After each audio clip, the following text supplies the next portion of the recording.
আসেন আপনাদেরকে আমি একটা জিনিস দেখাইতেছি, খুবই গুরুত্বপূর্ণ জিনিস। আমি যখন আসছিলাম আরো 1 মাস আগে, এই যে দেখতে পাচ্ছেন, এই যে মানে এগুলা ঠিক আছে কাটা।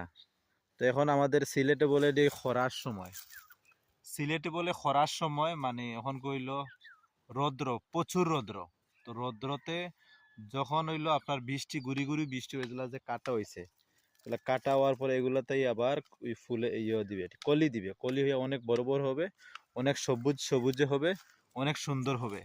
তাই আমি এখন আসছিলাম মানে ইয়ের সময়, যে সময়টা মানে কেটে ফেলা হয় ওই যে চা বাগানের উপরটা, তো সৌন্দর্য জিনিসটাকে আপনাদেরকে মানে দেখাইতে পারতেছি না, তারপরে আমি দেখাইতেছি ভিডিওর মাধ্যমে। দেখেন কত সুন্দর জায়গা, কত সুন্দর পরিবেশ, নিরিবিল পরিবেশ, কোনো লোকজন নাই, কোনো হাউ কাউ চিল্লাচিল্লি কিছু নাই। আসলে ভিডিও করতে অনেক ভালো লাগে এইসব জায়গা। তো ইনশাল্লাহ আপনারা পাশে থাকবেন, আমিও পাশে আছি সব সময়। আর আমার ভিডিও যদি আপনাদের ভালো লাগে লাইক কমেন্ট করেন।